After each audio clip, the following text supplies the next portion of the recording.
Okay guys, so knee on belly submissions. The key thing with this is that the way that I set up my submissions from knee on belly is based on their move, right? That or initiating an attack, but then what gives me the best angle to complete the attack is going to be based on him trying to escape. Okay, now we're gonna start off really simple with 2 arm bars, and this is what you're gonna catch a lot of underwear people or people that are scrambling to try and stop points and are just doing their escapes kind of shoddily. So, first one, we're going to base this off of him making a mistake and then we'll force it. Now, a lot of times guys will try and roll you. So I have my first grip here, the inside hand at the shoulder, the other hand's here at the knee. And I've said this many times this week, we're changing up our grips depending on what we're doing, what he's doing. But you guys might want to come this side so you can see. So from here, he grabs onto my lapel and he just tries to force me over. Like guys will just try to roll you, and you can get caught here. Okay, and I did mention this in one of the other videos too that I actually saw online, someone posting about how this is a viable escape. If the person's half asleep on top, maybe. Okay, but if he starts to try and roll me and push, he's just giving me this arm. All I have to do is step over his head and I'm in an arm lock. Okay, so you have to be really careful with that. So I have my grips. I let him carry me, because if he starts to roll and I sit back here, I'll create too much space, it's awkward, and I'm going to separate my hip from his shoulder. So I want to let him roll me a little bit, so I get my weight over him and I step to block. And in this process too, it gives me more time to choke up on the arm or adjust from the lapel to grab his sleeve and pull up, and then I use these legs to pull him back, and I make sure that I'm pinching my knees and cinching my heels in tight. And from here, I just finished my arm lock the same way that we finished from side control. Okay? And as I mentioned, all the attacks very similar from side control and mount, so of course the details are going to be similar. So keep the sleeve if you're in the pain if you can, elbow forward if you can, but if you need to, gather up the wrist, but you are risking the hitchhiker escape at the sleeve. One more for that. So we're here, he tries to roll, I let him carry me, I step over, pinch your knees in, and I want to make sure my butt stays low, guys. Okay? Butt tight the whole time, pull in nice and tight. Now, to manually do this, we're just going to switch this grip to the back of the tricep, make sure that you're underneath the line of the elbow. You can get a good grip here, but the problem is that he has too much mobility and swinging, and sometimes they'll be able to kind of swing and slide the elbow inside their sleeve. So I want to make sure I'm grabbing pretty low. And with this, I initiate the attack. Aggressively pull up, and then I just step with it. And I can catch him here. Okay, so the exact same technique. 1, I catch him on his mistake. 2, I catch him because I want to. Okay? Very subtle difference. Okay. Other side, cross-side armbar. Both identical technique, okay? But we're still going to base this on a mistake and then me forcing it. I have these grips here. It's going to be the pant grip that goes through the arm. A lot of people were making the mistake and it was this arm, okay? So this time he hip escapes. Now the mistake would be he flared his elbow too much. So this hand here just goes through and scoop, okay? Now just like side control, pull the tricep to your chest. Guys, just watch, see how his hand's planted on the knee here? Just when you pull, it's more up to him, but you can kind of buckle your wrist or your fingers sometimes, so just be aware. Don't go like this, okay? Scoop here and I pull him tight towards my chest, and I just have to step in line with the armpit, butt stays low, pivot, sit, knees tight, the same thing. Elbow high, finish from here, but if you start to lose him, control the wrist, fight him back. Generally speaking, he wants to roll this way for the hitchhiker, so his thumb goes that way. So if I want to stop that from happening, if I do come to the wrist, just make sure you aggressively twist his wrist the other way to lock him out. Okay? One more time with that. T-break hand sequence. So here, so he hip escapes, elbow went too high. Now, actually, you can just go right to the other one. Even if he's doing it correctly and he keeps his elbow tight, I can force my hand through. But the suggestion here, the technique detail, is make sure that you're not going too wide with your fingers here, because a lot of times you'll catch one digit, especially because you're got to catch fast. If he gets away from me, he gets away from me, right? So as soon as he starts to hip escape, I have to jam my hand through. So this here, I've never had a lot of success with. I've always, caught a finger or get, especially like inside here and you get hung up. So, and a fist tends to be too wide. So curl your fingers in like so, pinch that thumb inside so you're kind of halving it. Half a fist, half fingers extended, so you still can get some good range in and just boom, punch through and then catch. Pull tight, step tight, sit back, elbow forward again, control the wrist, finish my thumb pointing more towards his knees. Okay, so 2 types of arm bars, and also again 2 reactions for each. Mistake, and then us making the technique. Let's go. Part of the lesson, but it's good information either way. If someone does roll out on you, like if they do go for the hitchhiker pass, there's a couple of options that you can have. So let's go for the cross leg. So he goes to hip escape again. I dig through now, guys. I don't want to grab his shoulder. Like there's no control here. I want to grab tricep, and then again I hug the tricep to me. Okay. Now on the other one, which is a quick detail too, when I pull up, I saw a lot of you like pushing the arm, and I create separation. And also when he resists against this, like, I mean, I can resist against T, but okay. Think about more karate. Chamber your elbow tight this way. Pull up to you. See, I'm dragging his arm and the shoulder to me when I step. Okay, so let's just go back to the other one. So again, scoop, pull, lean, step, rotate, and then we come from here. Go. Let's just actually turn it. So from here, if he breaks my grip or something along these lines, or I forgot the grip and I'm trying to go for the arm bar and he starts going for the hitchhiker pass, right? So he circles through and then he should be circling back the other way, keeping his head tight so he doesn't get caught in the triangle. Right, just like that, and get it the other way.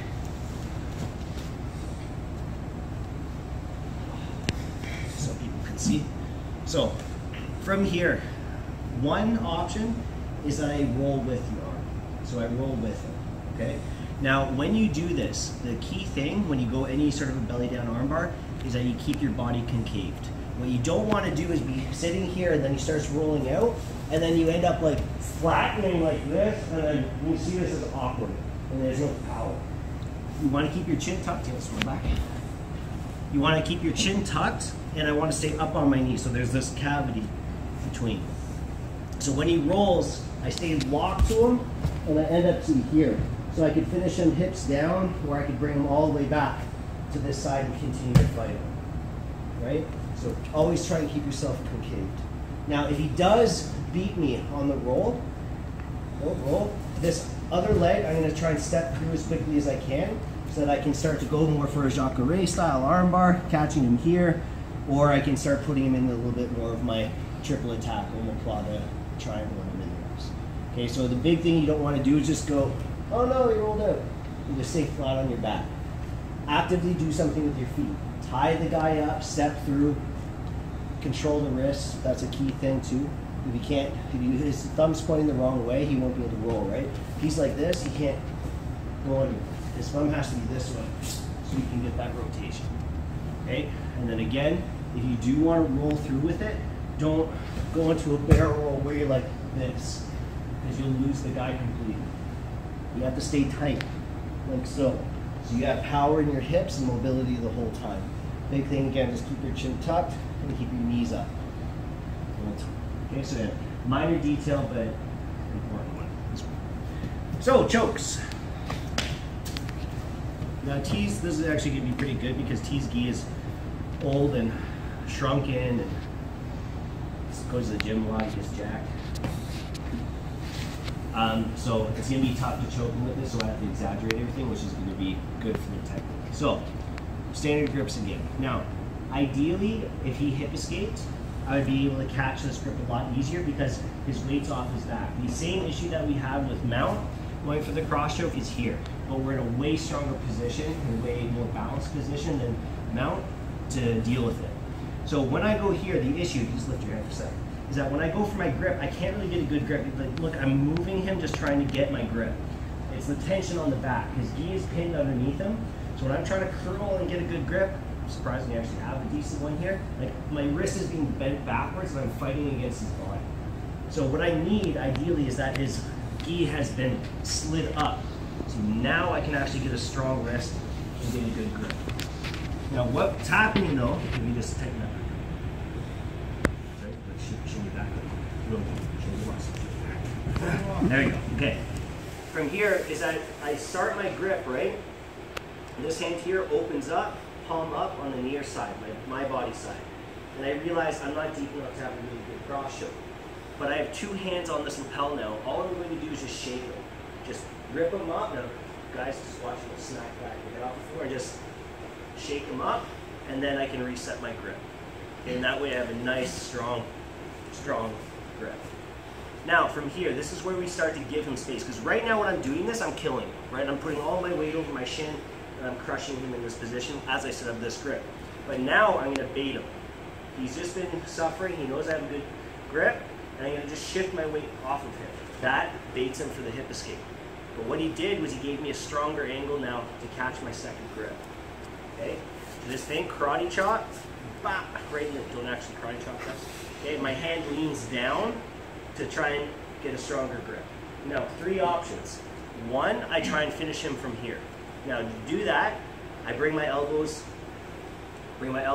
into my hips, standard cross choke procedure. My chin goes to my hands, but my forehead down. Okay, I saw some people when I...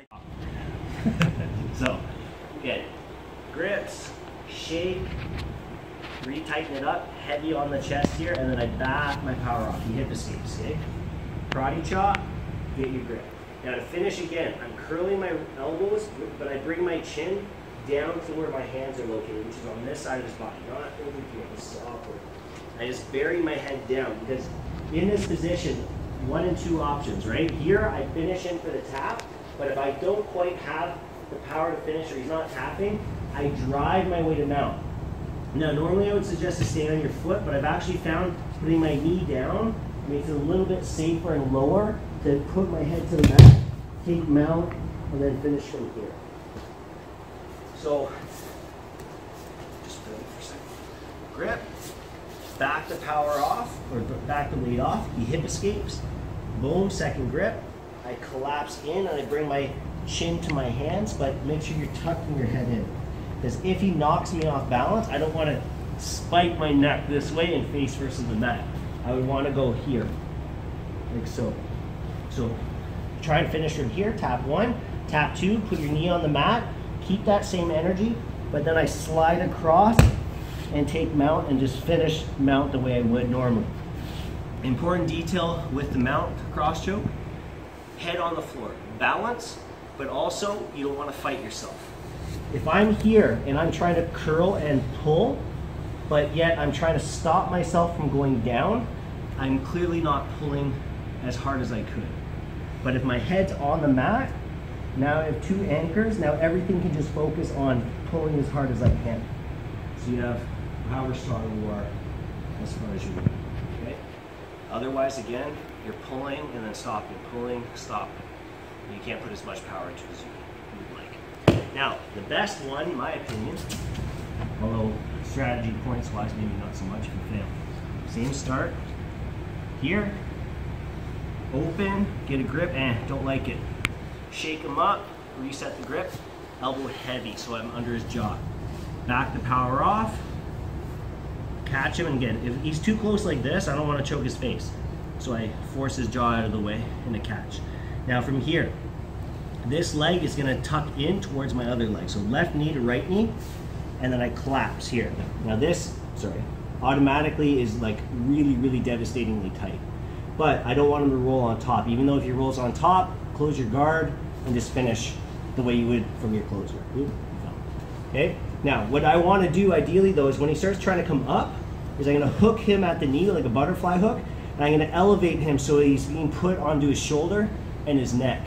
So he's in this state where he can't really defend his neck on his side like this, but he's convinced that if he can just get up to his knees, he'll be able to then get on top, and then now he'll be able to start pushing on my hands and then breaking the grips, right? So you're kind of putting him in this can't win situation where it's a really tight angle and then he's being kept here. So he thinks like, I'm not going to be able to defend my neck, plus if I can just get to here, then I'll break a grip. and then he's stuck. Kind of got him in a checkmate. Last time, and trust me, this is the nastiest angle for it. So, boom, shake, shake, shake.